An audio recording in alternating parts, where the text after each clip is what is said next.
I This almost is sometimes want to take not my new car, but my old car and just use that as like a if I weapon. know I'm going to be dealing with if I'm going to be dealing with like crap drivers on the street, just like, you know what? Screw it. Just start running into people, Yeah. cuz it's getting that bad here. Oh, dude, I'm telling you, here in El Paso, it is just freaking terrible. Well, we don't have our cops don't do anything here anyways. I haven't seen a cop pull Ours anybody don't over either. Ours suck. in the longest time. I think that has a lot to do with like the social stuff in the last Whoa, 5 for years. the longest time. Yeah, Whoa. it's a mess. All right. You ready? I'm gonna kick this music on and we're gonna start this pig. You ready? Kick it off. Here we go.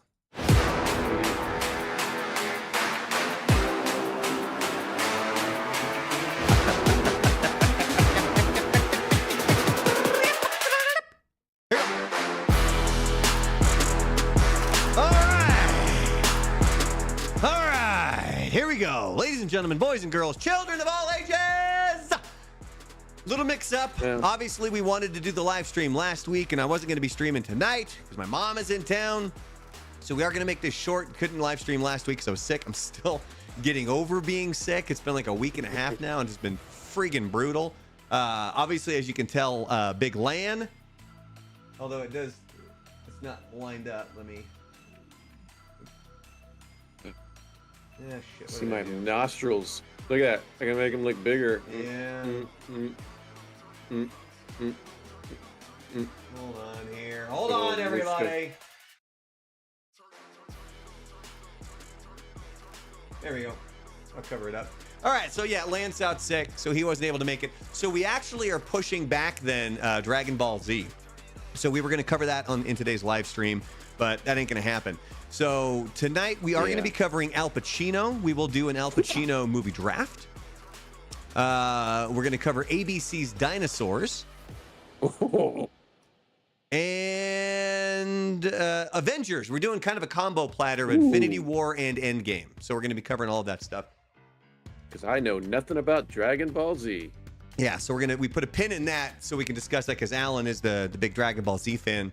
And again, we're going to have to keep this not only this one short, but in general, the live streams are going to be fairly shorter than what they were.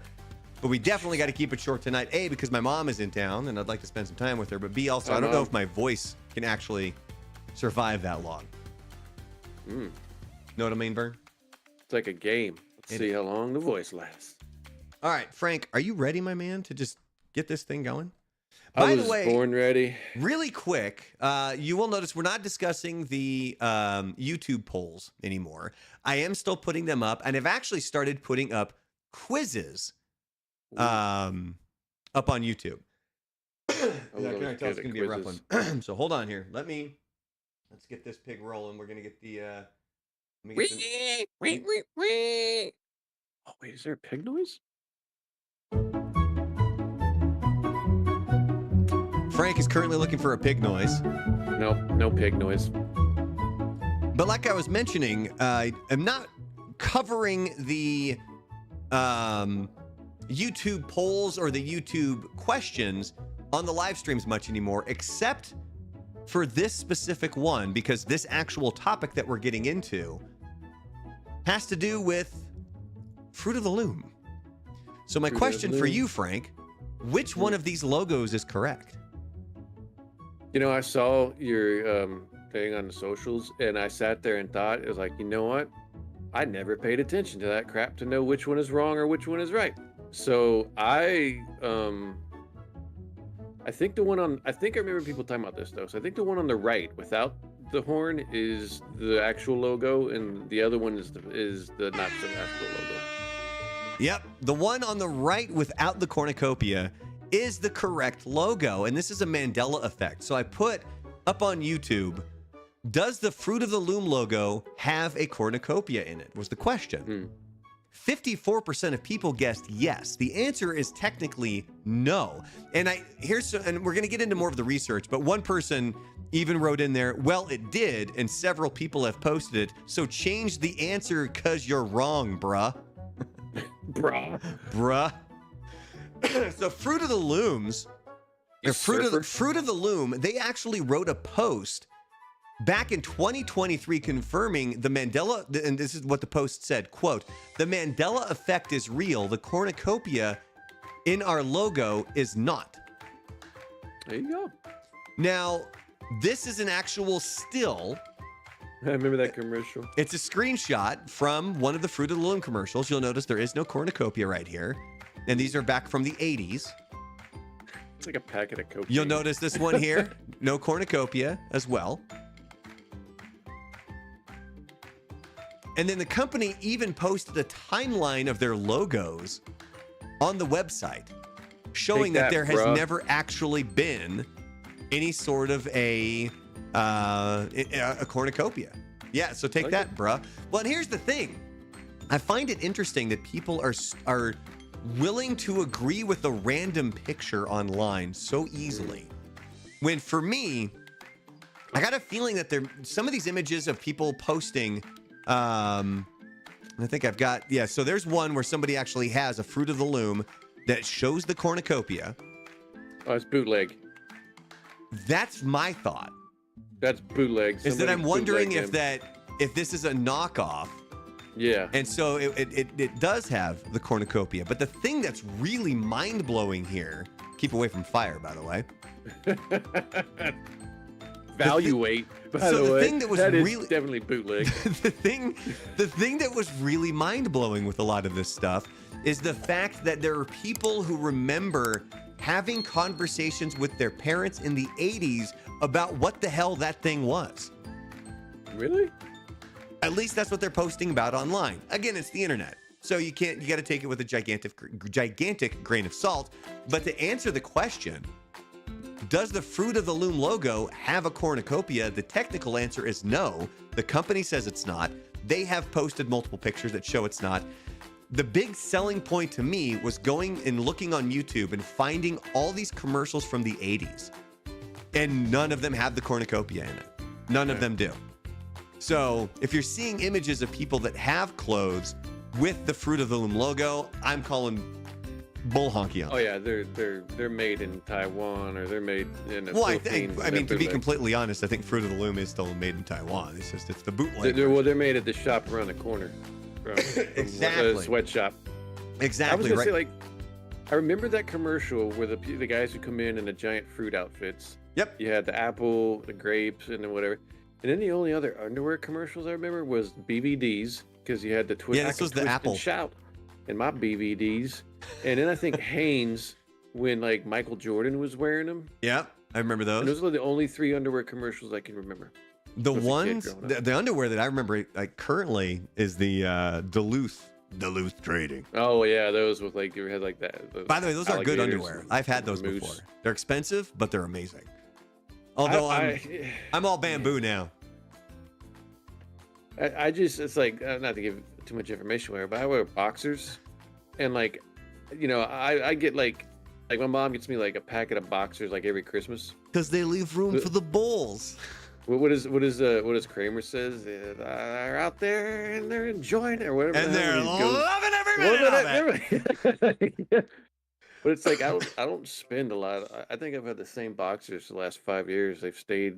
You know, I wear them until I'm like every man. I wear them until they start like getting holes and falling apart. No, and just, dude, like, I'm the opposite. On you. No, man. I legitimately, if there's 2 things that I think you need to spend a little bit more money on, and it's socks and underwear, because your feet and your genitals need to be taken care of. I got plenty of socks. I got like 100 pair of socks. Those cool like ones you can get at Walmart with the different cartoon characters and stuff for work. Yeah. Does not surprise me at all. All right, we're moving on to the next topic here. Hold on. Al Pacino. I don't like that one. Let's try this one. Don't like it. Dude, stop talking, Frank.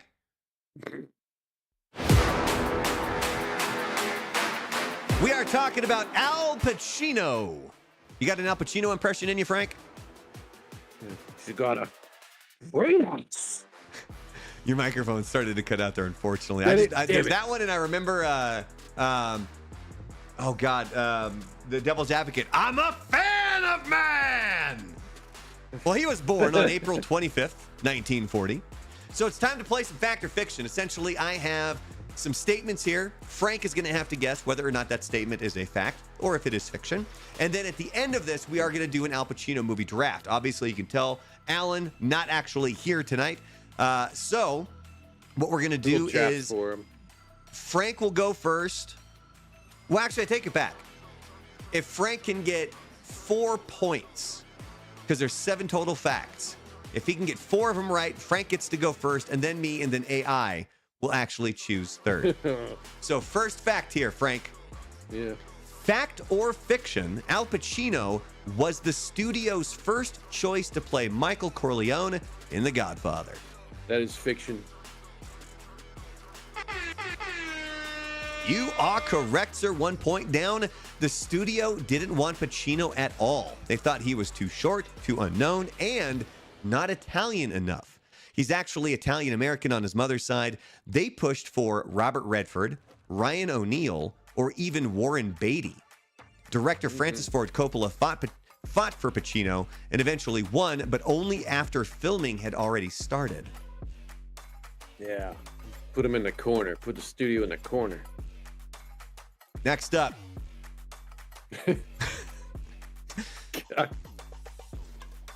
He's not exactly aging super gracefully. Does he know where he is in that photo? I think this was the Oscars where he was announcing the Best Picture, and he just kind of made some shit up at the beginning. And so it became super awkward because people weren't quite sure what he was doing. Hey, him and Nicholson can apparently do whatever the hell they want, and people just don't care. They could. Hollywood. All right. Fact or fiction, Al Pacino skipped the Oscars when he was first nominated because he was angry about Marlon Brando getting more recognition. I'm going to say fiction on that. That is fiction. So the rumor was that he had boycotted the awards because he was only nominated for supporting actor, while Brando was nominated for leading actor despite having more screen time than Brando. The reality is Pacino didn't skip the 1973 Oscars out of frustration or protest. He has since revealed that he was genuinely afraid. Despite being nominated for Best Supporting Actor for The Godfather, Pacino said he felt too nervous and uncomfortable to attend. At the time, he was still adjusting to fame and admitted, "I didn't know how to handle any of that stuff." Mm-hmm. Boom face. Rumor denied. All right, next one. Fact or fiction?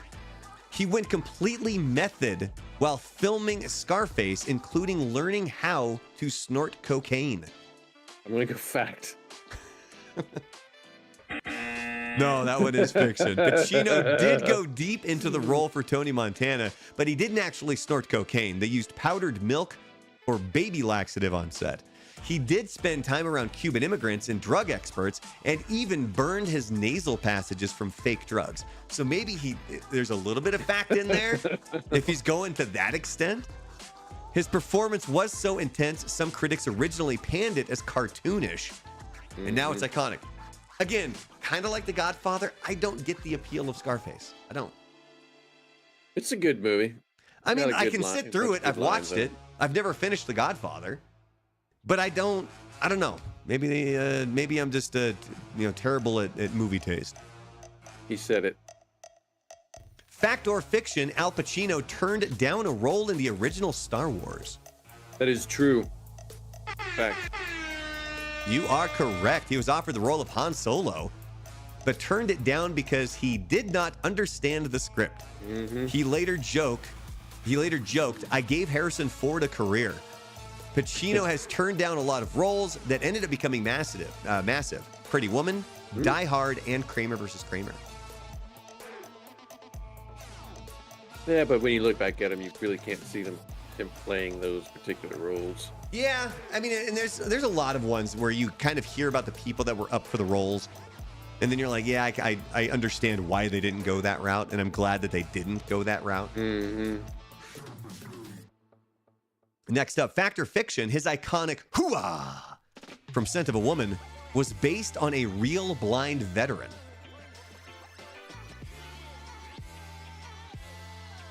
I'm gonna go fiction. No, I am sorry. That is a fact. Pacino spent time with a blind veteran named Lieutenant Colonel Frank Slade, who used his exact expression. He worked hard to get the physicality and mannerisms right, even walking around blindfolded between takes. The result, his only Oscar win, despite multiple legendary performances before and after. By the way, how many have you gotten right? I forgot to give you all the points. You got the fact on the Han I Solo think I'm at one. 3. And you got you said fact on going deep into the thing, into the role, Yeah, into going the thing. deep. I think you're on I 3. think I'm I giving think you I'm on 3 3. Yeah, I think it is 3. If we're wrong, let us know in the comments. We're fine with that. All right, where were we at Afterwards. here? All right, next one. Next one.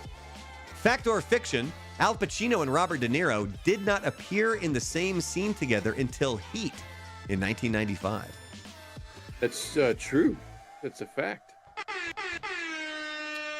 You are correct. Though both starred in The Godfather Part 2, they never shared a scene. Their timelines didn't overlap. Their famous diner scene in Heat was the first time that they'd actually acted face to face, and it was shot in a single take to preserve the tension. The scene has become one of the most referenced in modern film history. I actually, that was one of the things. I remember when that movie came out, it was so hyped up because they were appearing in the first movie together, where they would interact. Because in Godfather 2, they were on different timelines where De Niro plays the father, and going, in throwbacks or looking back when they first came. And so it was super hyped up, and then it was only for like 3 minutes, and people were super pissed. It was only like a 3-minute It's thing. still with something, them. man. It's more than they had Yeah. before. All right, final one. Fact or fiction? He once acted in a movie that had a 0% score on Rotten Tomatoes. I'm gonna And do you it got face- that face down, Frank. Saying fact? Oh, I forgot to give you a point on the last one, too. Yeah. Yeah, you got 5 points. Look at that. You'll get to pick first. Yeah. So remember, he was in the 2011 movie Jack and Jill, Yeah. alongside Adam Sandler, playing a ridiculous version of himself. The movie was destroyed by critics and won every single Razzie that year, including Worst Actor, Worst Director, and Worst Picture. Pacino's line, Dunkachino, became a meme, and he leaned into the chaos like a legend. Did you ever see his explanation as to why he did that movie? I think it was for money, wasn't it? Yeah, it was. He had a manager or somebody advisor that took advantage of him. Yeah, they swiped And basically swiped all his money. Yeah, and he was broke. After 40 years of being in the entertainment business, he was broke, and so he took it because it was a $20 million payday. So that's the only reason he was in that movie with Adam Sandler and Johnny Depp alongside him. Frank, you do get to choose first, my man. Hey, look at that. So let's jump into this movie draft. You will go first. I also just punch into AI really quick. Essentially, give me I give it a synopsis of what we're doing, and then it gives me a top 9, and then we just kind of let it choose from there. I haven't even looked at its list. So Frank, what is your first choice for your Al Pacino movie draft? Well, my first one. I'm gonna go Heat because I'm sure that's high up on people's boards, on AI's board. So I'm going Heat. That's a great movie. All right, let me see if I've got that movie poster. Look at that, I do, son of a bitch. Right there. All right, so Frank Val is rocking Kilmer. Heat.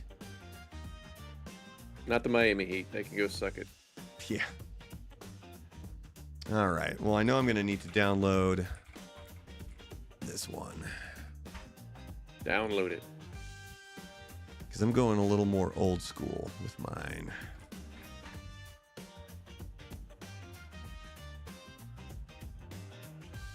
So let me. You going Godfather? God, no. Take it. God bless it. And I knew this was going to happen. Me having a cold and being sick, and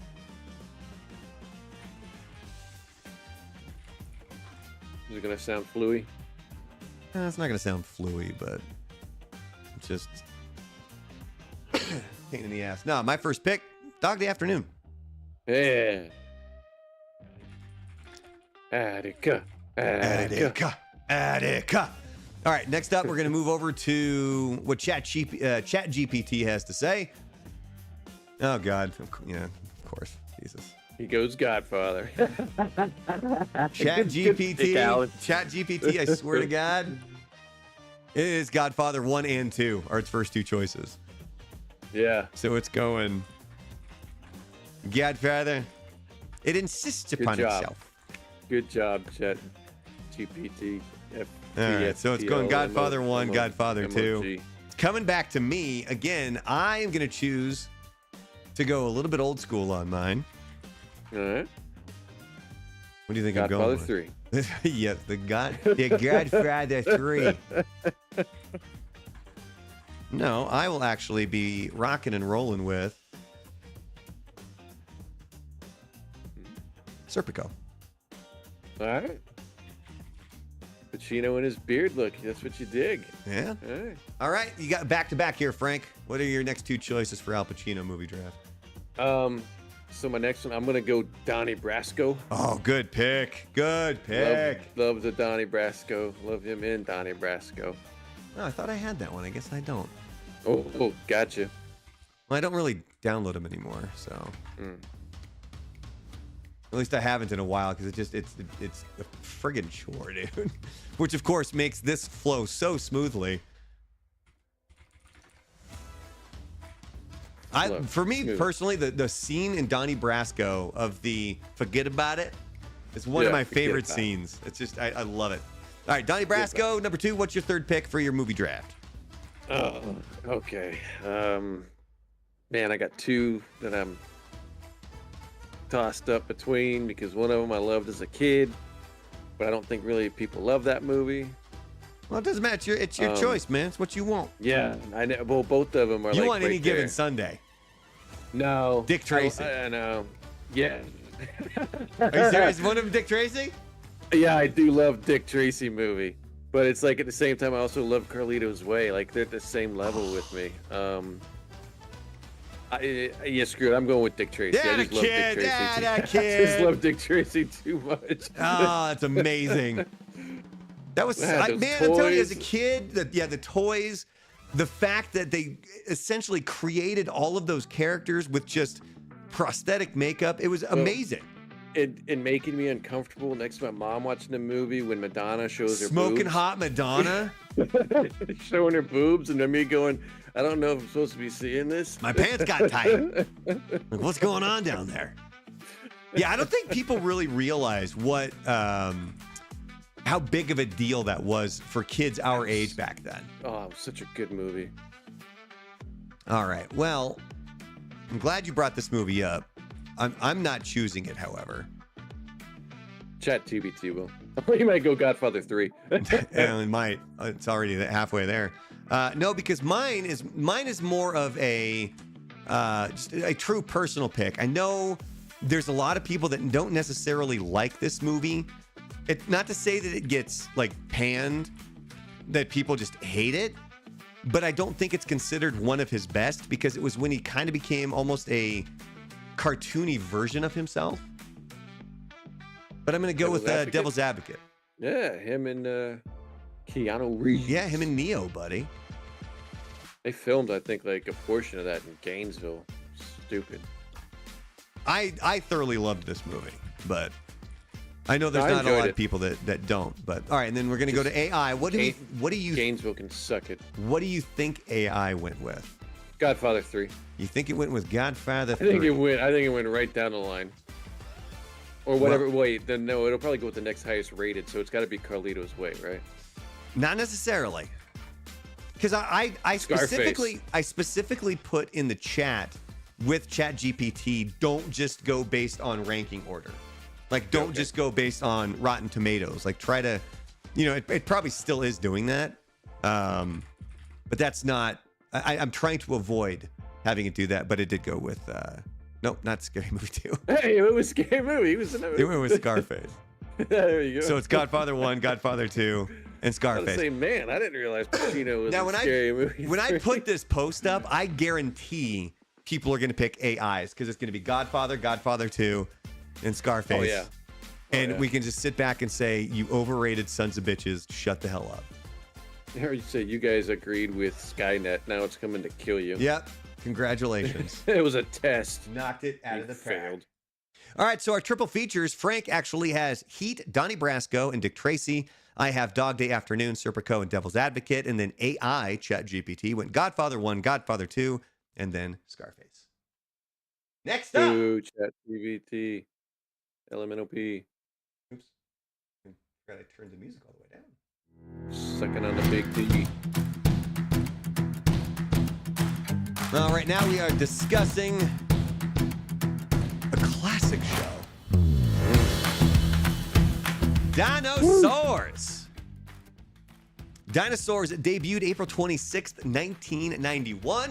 We're going to play some fact or fiction here. So basically, I have a statement, and then Frank is going to have to guess whether that is a fact or it is fiction. Oh, I need to reset your score, too. You already got 5 points left over. You got to restart there, buddy. All right, first one. Fact or fiction? Dinosaurs was created by the Jim Henson Company, but Jim Henson never got to see it air. That's a fact. It is a fact. Jim Henson helped develop the show and pitched the idea in the late 80s, but he passed away in 1990, a year before the series premiered. The show was produced by the Jim Henson Company and Walt Disney Television, with Brian Henson and Michael Jacobs bringing it to life after his passing. Mm-hmm. Michael Jacobs was in everything in the 90s. All right, next up. Sorry for my pausing constantly. I'm still getting over this cold, and it's rough. Sneezing Not the gonna snot lie. out. It's rough. Next up, fact or fiction. Every episode of Dinosaurs ends with a moral of the story message, like a kid's show. I believe that's a fact. No, I am sorry. That is fiction. While Dinosaurs looked like a kid's show, it was often biting satire aimed at adults. Some episodes ended on dark, unresolved notes, especially ones tackling topics like sexism, environmental destruction, and consumerism. The show used the sitcom format to mask some surprisingly deep commentary, such as the episode where Robbie resorts to taking Thornoids. Needs the little critter things. That's a good episode. Next up, fact or fiction. The show's finale ends with the extinction of the dinosaurs, and it's played completely straight. By straight, you mean like there's no jokes, no nothing? Like it's just it's the extinction, and they're not quite sure what's gonna happen, and that's true. It's one of the darkest finales ever. it is 100% one of the darkest finales ever. Changing Nature was the name of the episode. It shows the dinosaurs causing an environmental disaster that leads to an ice age, essentially dooming themselves to extinction. And no joke, the episode ends with baby Sinclair asking, "Are we gonna be okay?" as snow falls outside. And Earl goes, "I don't know." It is considered one of the darkest series finales in TV history, and it aired on TGIF. Yeah. So this begs the question, can you think of a sitcom that ended on a darker note? No, because think about it. If they would have just gotten straight canceled and it would have just been a regular episode, they could have brought dinosaurs back like today if they wanted to. But the fact that they ended it like this, there was no way you could bring this back. I mean, they always find ways. Am I right? Yeah, but I don't know. That's kind of tough. Fact or fiction, the catchphrase, "Not the mama," was improvised by Kevin Clash, the same puppeteer who voiced Elmo. We'll go fact. A lot of the times stuff comes out of nowhere. Yeah, Kevin Clash, who voiced the puppet and puppeteered Baby Sinclair, improvised a lot of lines, including the now famous "Not the Mama."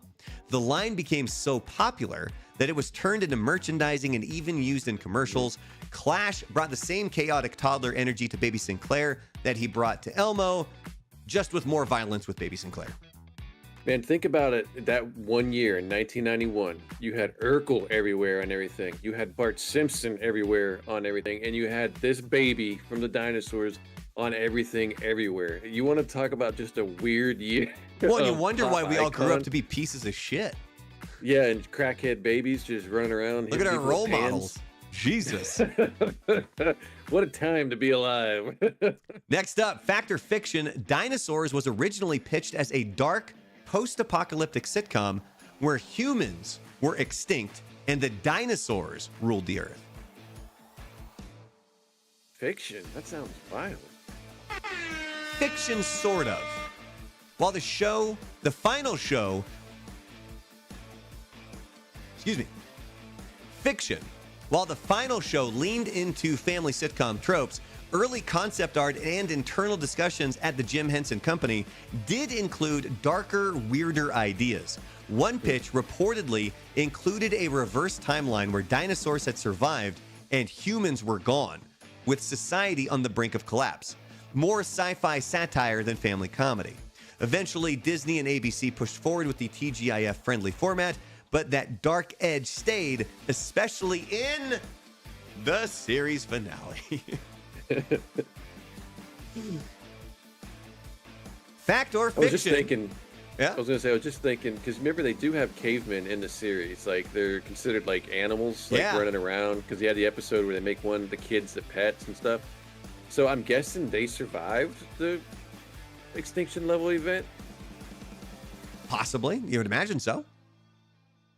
Well, fact or fiction, kind of going along those lines, the show was originally supposed to be a Flintstones-style family sitcom with human characters. Before I say that, look at Rick Moranis and the way he's sitting and tell me that doesn't almost look Whoa, like that's a something beanbag. Tell me that something is almost like you could like look at that and think, wait a minute, what are we doing here, my man? Looks like he's uncircumcised. I'm gonna go fact. Not on Moranis, but on No, that is fiction. From day one, the concept was to use anthropomorphic dinosaurs to reflect human society. That's what made the satire work. The whole point was to show how little we have evolved. Even though it was about prehistoric creatures, it spoofed sitcom tropes, but always through the lens of dino culture, mocking human behavior. What is that actress's name that played Fred's wife? Wilma? Perkins? Wasn't it Elizabeth Perkins? She was the one that hooked up with Tom Hanks and Big. Yeah, Elizabeth Perkins. She was also one of those actresses that you wish would have been in more. She was gorgeous. In a sneaky way. In a sneaky way. All right. Last one. Fact or fiction. Baby Sinclair was so popular, the character was given their own spin-off talk show. Why do I want to say that's true? Because I kind of believe or remember seeing something about it. What the hell? We're putting all in. We're going fact. Yeah, fact, sort of. While it wasn't a full-blown series, ABC did produce a Baby Sinclair hosted special called I'm the Baby, Gotta Love Me. Oh my God, how annoying was this goddamn character? It aired in 1993 and was styled like a variety/talk show featuring musical numbers, outtakes, and behind-the-scenes clips from Dinosaurs. It was essentially a glorified clip show, but Baby Sinclair acted as host, performer, and chaos engine, proof of how huge the character had become. I want to change the picture. Remember, remember like in the 90s when a character became so big, they had to make a music video, they had to do a song, and then they had to like they would release an album. Yeah, Dinosaurs had an album.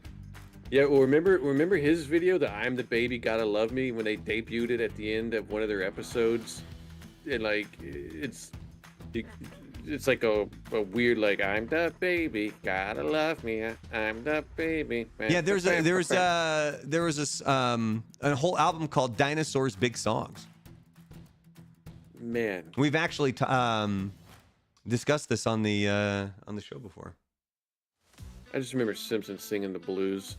I had that. I totally had that I cassette. had that CD too, And it and was I think fantastic. I got rid of it through the years. I wish I would have kept it. Yeah, that's one of those things that you regret when you look back on, and you regret having gotten rid of it. Mine might be laying around somewhere. Mine's not. Mine's a dump. And I think it was somewhere. on cassette. I can't remember if it was cassette or one of the first CDs I ever owned. Yeah, I had the CD. Like somebody bought it for me as a gift. All right. Last topic here, Frank, because my voice is dying on me. Yeah, Absolutely dying. running out of gas. Oh, that There was it this is. was There's yeah, the this music was the video. yeah, That was there you it. I forgot I had that picture locked and loaded there. What I love too is like they only had like 6 dinosaurs, so they'd reuse the same ones over and over again.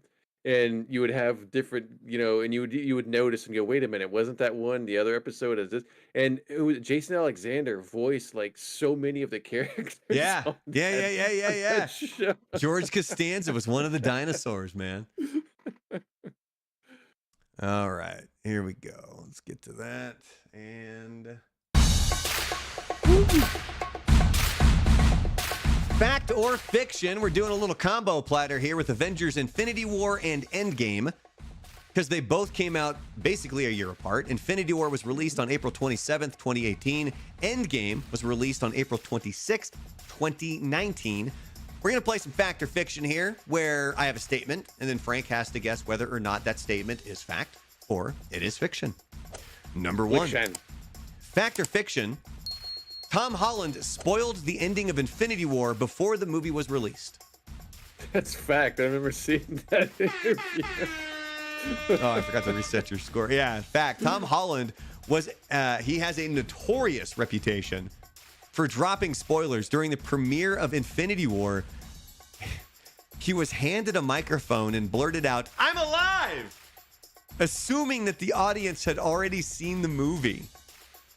And in fact, he wasn't the only one. Do you remember who the other big spoiler was? Yeah, Ruffalo. Mark Ruffalo. Was doing it because I remember him with Don Cheadle. Like, dude, you can't talk about. That's it, dude. He says, like, dude, right there. Look at that. Because he says, wait till you see the next one. And he doesn't. He goes, ha, everyone dies. And truly, Don Cheadle goes, dude, like, full on reaction. I saw this clip of Holland on Kimmel when he was promoting Far From Home for Spider-Man, and they talked about how he would give away so much stuff at Endgame. What did they do to trick him? And he goes, oh well, in the end where they have the funeral for Tony, and they're like, yeah. He goes, well, they told me it was supposed to be a wedding, so I show up thinking it's a wedding, and then Robert Downey Jr.'s not there. But I gotta tell you too, this clip with Ruffalo here. This made me love this man even more when he just goes, I'm sorry, I get impulsive, right? He's down here. Yeah. It's just so good. It's so funny. Now, has there ever been a spoiler accidentally? Has there one that's ruined a movie for you? Man, thinking on it, I'm sure there's probably been one in the last 15 years or so, but before social media, no, I never had any of that problem. On social media, I had somebody ruin The Force Awakens online. Maybe what is it? Sixth Sense. I think I had overheard somebody saying like he was actually dead, and I was like trying to play it off like I didn't hear it. Ah. And when I saw the movie, I kind of already knew what was going to happen. Yeah, they totally spoiled it. Yeah, so I do remember the first Avengers movie. And my buddy Donnie, who has done some of the triple feature movie draft for us, he and I were talking about Avengers, and I hadn't seen it yet. And he just blurts out. He was talking about Agent Coulson, and he just blurts out. He goes, "I can't believe he died." And I just looked at him, and he goes, and he was mortified. I just remember Donnie going, "Oh my God, you haven't seen it." Well, going into Infinity War and even Endgame, it's like just knowing the comics and the whole thing. I kind of already knew it was going to happen, so it's like it wasn't. Even when I saw some of the spoil, even though I went to see it the weekend it opened, it's like I already knew what was going to happen, and it's kind of like even with the stuff with the Doomsday Secret Wars, I kind of already know what's going to happen, so there's not much of a shock value or surprise to me with these things. Don't wanna spoil I anything. remember. Well, first of all, this is where I'll tell this story for Lan because when he and I went and saw Deadpool and Wolverine together, and when we were going in, because we had talked about how we were trying to avoid social media to make sure you weren't getting any spoilers or anything, and he had commented, he's like, he did have a character spoiled for him, but he wasn't sure what role that character played, and it turned out that it was the Human Torch. It was Chris Evans. So It's been long enough now. We're not gonna spoil spoiler alert. But yeah, so I remember that, and then, and not necessarily a spoiler for these movies that ruined it, but I do remember seeing the movie when it was over. That is the quietest I have ever been in a movie theater. What's that on? Infinity War. Oh yeah, When half the people just turned to dust. Because they're all used to happy endings, and this one ends on a downer. Oh, big time. I was like, Jack, I was like, dude, let's get this next one out now. I'm ready. Like, I didn't want to wait another year. I was like, let's do this. Yep. This is great. Yep. I love the tone of that movie, Infinity War. I thought it was better than Endgame. The tone at the beginning, when Thanos is there, and he's just like, I'm here to fuck shit up, and then he does, and it's like game over, man. Oh, that was such a good one. All right, fact or fiction?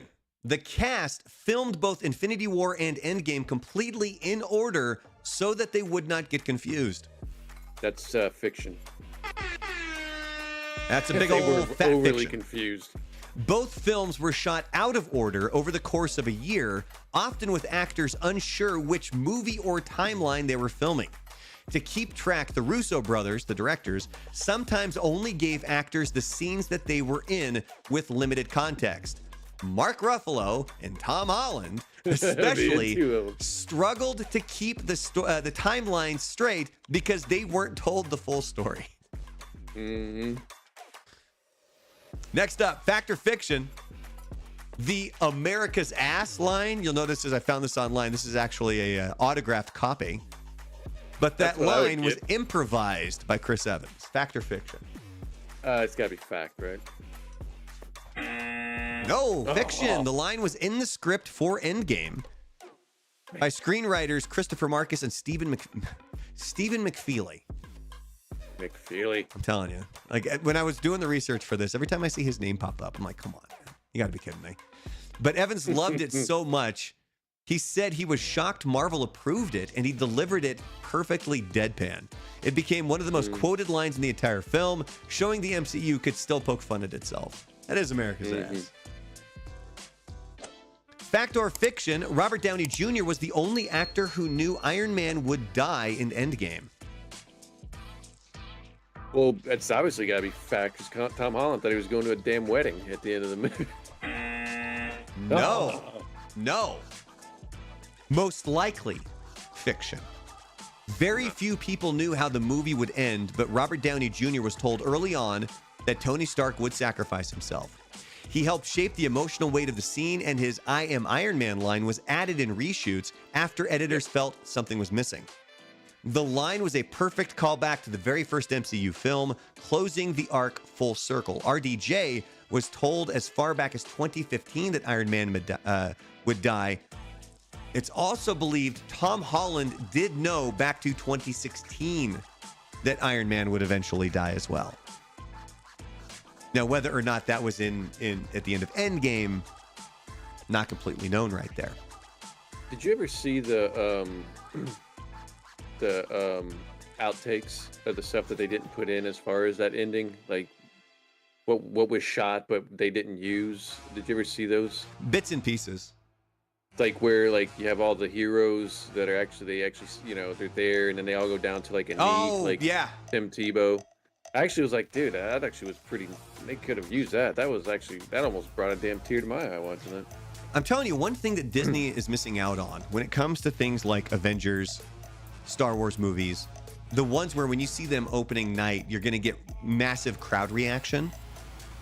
They need to set aside specific screenings, film the audience, and then put those up on Disney Plus later. Because I still to this day, I love going to YouTube and watching like audience reactions to when Thor shows up, or some. We'll get to some of the other scenes here.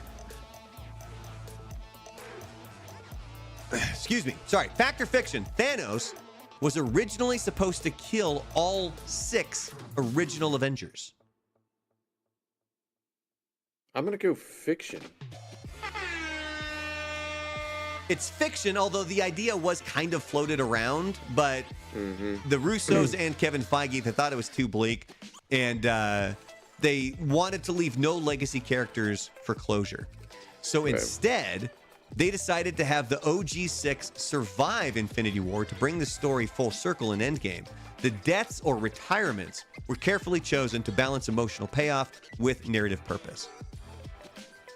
Like, this is one of those scenes where, for me, I love it where he's like, "Are you sure he's alone?" And they're like, "Yeah." And then Thor just says, "Then let's kill him properly this time." And that's when his eyes start glowing. And he holds his hands out.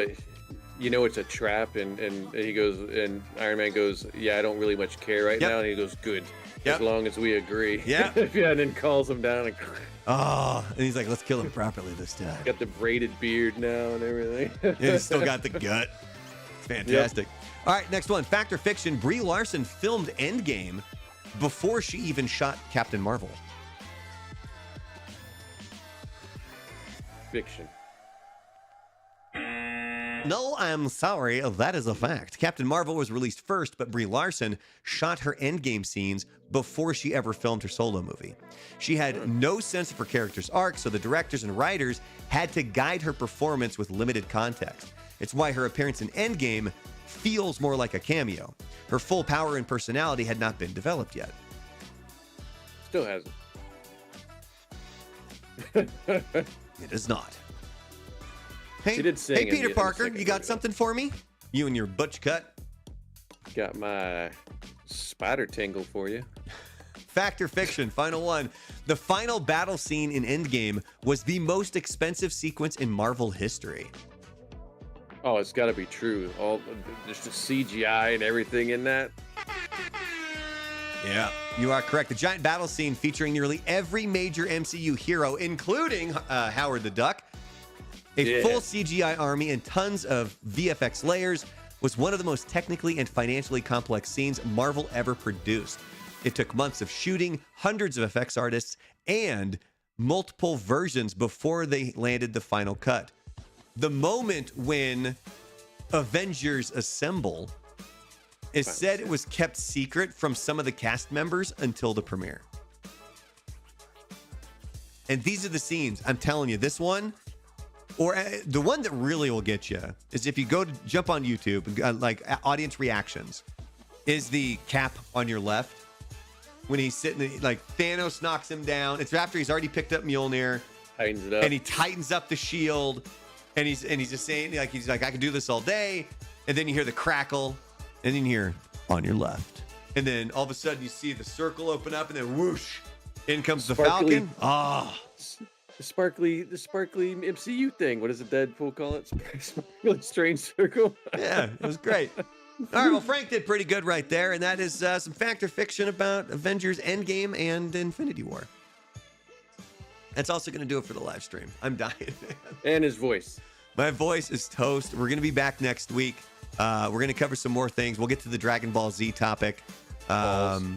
We're going to get to a lot of other things as well. So make sure that you guys are liking, subscribing the channel. Check out social medias at The Real Brandalorian. I'll explain more next week. But again, my voice is dying right now. So have a great rest of your week.